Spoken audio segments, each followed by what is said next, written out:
suis venu avec une Chronomatic 11 Hamilton Fontainebleau et ça déchire.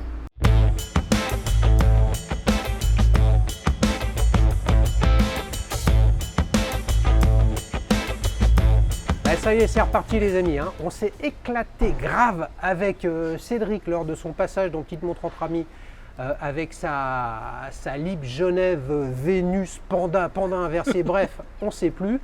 Et il est de retour les amis, encore avec une montre vintage. T'es venu avec quoi aujourd'hui alors Cédric? Alors je suis venu avec une Chronomatic 11 Hamilton Fontainebleau et ça déchire. Waouh, attends, rebouge pas. Une Hamilton Fontainebleau, tu peux nous montrer à quoi ça ressemble? Bien sûr. Alors Hamilton Fontainebleau. C'est pas la ville. Hein. Ouais, alors justement, d'où vient ce nom-là? J'en sais rien. T'en sais rien? Putain la vache, j'ai bien fait de le faire venir les mecs, hein, c'est beau ça. C'est un Chronomatic, moi je peux te dire à l'intérieur, c'est un Chronomatic 11 Buren. Donc ça a été le pionnier à l'époque des sportives rallye. Mais l'origine Fontainebleau, tu sais pas? Je sais pas. D'accord. Je vais regarder ce soir. Ouais, écoute, c'est pas grave. Mais alors quand tu dis calibre, désolé les amis, on démarre tout de suite sur le calibre, ce qu'on fait pas souvent. Chronomatic, Buren, ça veut dire que c'est le projet de développement avec Breitling et ER? Exactement. Donc c'est un micro-rotor dedans? C'est un micro-rotor, tout à fait. Donc c'est de l'histoire encore une fois. Oui. Et elle est superbe. Donc et là, contrairement à ta Lip, qui était 60s, là on est vraiment dans les 70s là. Et forme 71. Forme quoi ça? C'est une forme hexagonale. Toi tu vois un hexagone toi? Un hexagone. Les amis, il est fort en histoire, mais par contre en géographie. En géographie ou en géométrie. Ouais, c'est ça. Et c'est un panda. Parce que deux compteurs. C'est un panda aussi. Ça c'est un panda. Mais alors par contre tu vois, les amis, hein, on a fait le test l'autre jour. C'est un panda, donc tu as un cadran, on va dire, clair, avec deux yeux noirs. Oui. Voilà, donc c'était quoi l'autre? C'était un Triceratops en fait. Ok. Tu l'as acheté quand cette Hamilton? Il y a 15 ans et sur un coup de tête, j'ai fait un aller-retour à Biarritz. Tu as fait l'aller-retour à Biarritz pour aller chercher la montre? Oui monsieur. De Paris? Elle était dans un état extraordinaire. Ouais, bah elle est magnifique là. Comme noce, comme disent les puristes. Attends, mais il y a 15 ans, tu l'as trouvé comment alors? Il y avait pas de web? Ah si. Il y avait le web il y a 15 ans? Oui, il y avait le web. Tu l'as acheté combien? 1500 €. J'achète tout à 1500 à l'époque. Non, elle est il y a que le bracelet qui est rapporté, bien sûr. Ouais. Mais alors justement, on en reparlera du bracelet après, mais je pense que tu l'as mieux servi quand même avec ton bracelet Scarlett, la Lip là. Oui, c'était fait dans la précipitation. Ça va pas du tout là. Non. Hein, on est d'accord. Je vais me refaire. Ouais, tu vas le refaire. Il y a intérêt d'ailleurs. Hein. Ok, qu'est-ce qui t'a plu là-dedans? Le côté panda, le côté chrono? Paul Newman. Moi, me fait penser à la, excusez-moi, hein, la Rolex, fameuse Rolex Paul Newman. Il y a des similitudes. J'aime bien les pandas à la base au niveau de l'équilibre de la montre. Et puis c'est vrai que l'histoire, hein, c'est un Buren. Ce qu'il y a dedans, c'est quand même juste magnifique, comme dirait un certain Julien.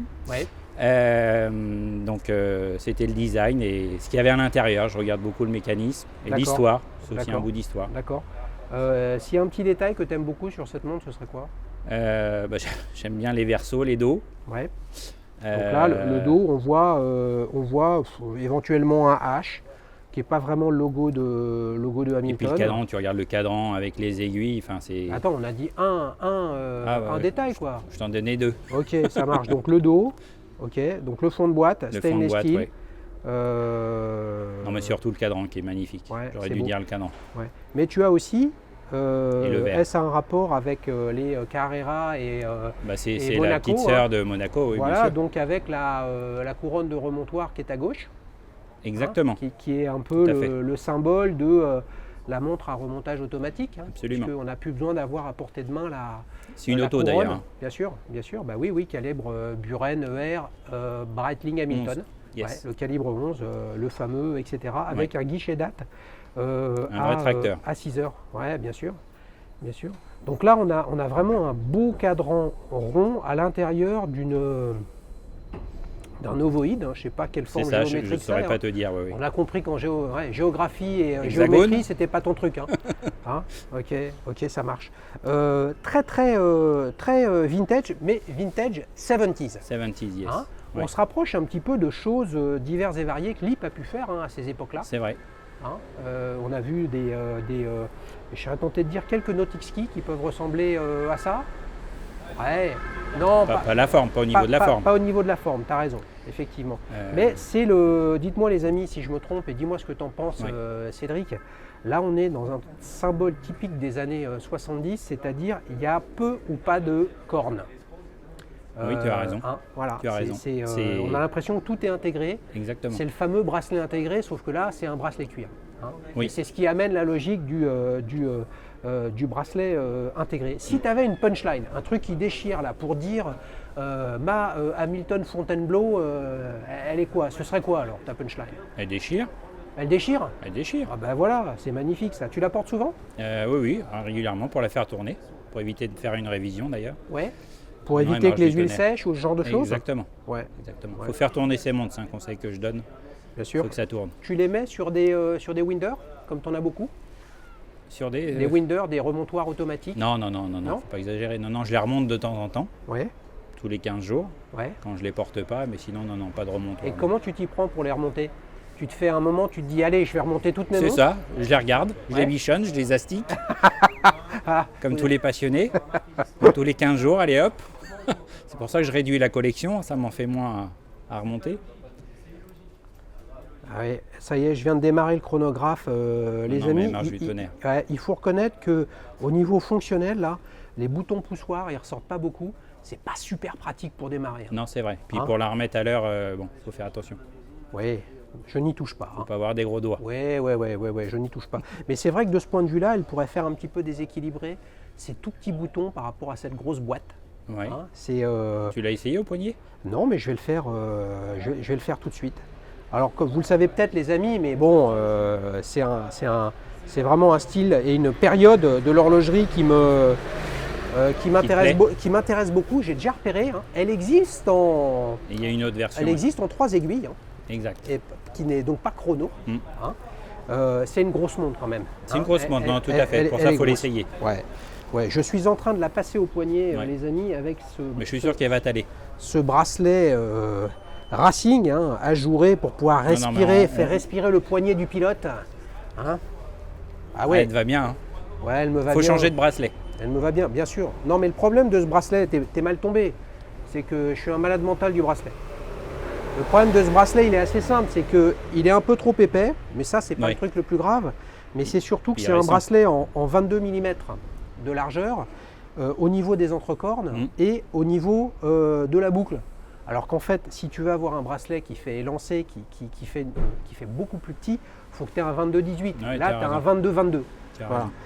Franchement, sinon, tu le revends à une petite pique, les amis. Tu le revends à un collectionneur de Panerai. Il va te le reprendre tout de suite, ce bracelet. Qu'est-ce que tu en penses? Non, je la garde. Non, je te parle du bracelet. Elle est vraiment sympa. J'aime beaucoup aussi, les amis, j'espère qu'on peut le voir. La luminosité, tu regardes le. Oui, non, mais le brossé qu'il y a sur le réo autour de la lunette. Alors, il est intéressant parce qu'en fait, il est circulaire. Il n'est pas soleillé, il n'est pas tiré. Il est circulaire. C'est vraiment très très sympa. Et avec, là pour le chanfrein, je vais l'appeler comme ça, qui était polymiroir, même si là, on voit, c'est vraiment une très très belle montre. Moi, j'aime beaucoup aussi la couronne avec le H Hamilton. Oui, exact. Voilà. Qu'est-ce que ça te dit, Hamilton, toi, justement? Parce que Hamilton, c'est une marque un peu particulière. Ouais, mais c'est fiable, c'est robuste. Ouais. Franchement, même dans les nouvelles, quand quelqu'un a un petit budget, je préconise Hamilton parce que c'est fiable, c'est robuste. Il y a quand même une histoire, mais sur les montres modernes, non, on en a pour rapport qualité-prix, il n'y a rien à dire. Mais moi, j'aime beaucoup Hamilton, ça ne va pas te surprendre. Tu sais que j'aime bien les montres électroniques. Voilà. La Milton Ventura, par exemple, ce genre de choses. Mais bien sûr, donc c'est quand même l'époque de l'innovation dans l'horlogerie des Américains. Voilà, et pas simplement, bon évidemment aujourd'hui ça appartient au Swatch Group de mémoire, hein, si je ne me trompe pas. Oui, tu as raison. C'est devenu de l'horlogerie suisse, mais c'était fondamentalement des montres américaines. Ils font des montres sportives rallye vraiment abordables bien sûr, de très bonne qualité. Bien sûr. C'est une marque que je préconise. Mais c'est aussi une des raisons pour laquelle j'aime, c'est que justement, ça fait partie de ces marques que je mets un petit peu... Je peux me tromper, puis à la limite, peu importe si je me trompe, parce que en fait, c'est ce que je pense. Ça fait partie de toutes ces marques comme Longines, Baumet-Mercier, Tissot, qui, au moment des toutes les problématiques et de la restructuration du secteur horloger, s'est retrouvé contraint par les groupes, notamment SMH, Swatch Group, et puis après Richemont, LVMH, etc. à positionner les marques les unes vis-à-vis des autres, et Hamilton s'est retrouvé dans l'entrée de gamme de la montre mécanique, et qui aujourd'hui se retrouve finalement dans le ventre mou, c'est-à-dire concurrencé par les smartwatches. Et puis je pense qu'il y a une smartwatch Hamilton, je ne serais pas étonné qu'il y en ait une, enfin c'est possible, des montres à quartz, etc. Qui fait qu'on a l'impression que c'est pas terrible, alors qu'en fait ça a quasiment 200 ans d'histoire, toutes ces marques-là. Il s'avère que l'histoire a fait que. Mais quand on creuse, ils ont inventé plein de trucs, ils ont équipé plein de choses. Ça a été des montres militaires, bien sûr. Il y a des absolument. Comme LIP, c'est vrai qu'il y avait des brevets que je n'avais pas cités la dernière fois, mais ils ont déposé pas mal de brevets. Donc, que ce soit LIP ou Hamilton. Il y a quand même une belle histoire. Tu disais l'autre fois que tu aimais les montres au tritium parce que ça vieillit avec le temps, etc. Mais le tritium, c'est le descendant du radium. Oui. Voilà. Et ben, c'est quand même LIP qui est allé voir Pierre et Marie Curie et qui leur a dit, attends, il y a un truc à faire pour amener de la luminescence, de la lumière dans la nuit aux montres. Là, on le voit bien, on a les petits indicateurs. Alors mes yeux peut-être me trahissent, mais on a les petits T. Les index. Voilà, et puis on a surtout les petits T sur le côté qui indiquent que tu as des index traités au tritium qui se voient peu. Par contre, sur les aiguilles, ça se voit vraiment bien. Ça se voit bien. Par contre, jaune, légèrement vert, etc. À la lumière, mais bon, la nuit, c'est ce qui est normal, c'est plus Moi, j'aime beaucoup un détail là-dessus. Est-ce que tu veux savoir lequel, Cédric? Bien sûr. Ah ouais. Les aiguilles? Non, j'aime bien la forme des sous-cadrans qui rappelle la forme du boîtier. Ah oui, d'accord. Vous avez vu? Je suis sûr qu'il ne l'avait même pas vu, ça. Bon, Cédric, c'était vraiment un grand plaisir de te retrouver. Oui, les amis, je viens me mettre à côté de lui. On s'est encore éclaté grave. Vous avez vu, il fait 2,40 m. Je veux dire, je suis obligé de large. Il est aussi large que moi, mais il est plus grand que moi, les amis. Si vous avez envie de passer sur la chaîne, vous le savez. Là, c'est Streetwatch, on est dans la rue. Il y a des voitures, il y a du monde qui passe. On remercie Cédric. Si vous voulez participer, vous m'écrivez sur www.dailyshoes.fr pour venir parler de ce que vous aimez. Si vous ne savez pas, c'est pas grave, on s'en fout. L'idée, c'est de passer un bon moment et de parler de choses qui nous passionnent et puis, si possible, d'apprendre des trucs. Tout à fait. Ciao, ciao. Je recommande. Salut, Xavier. Ciao, bye bye.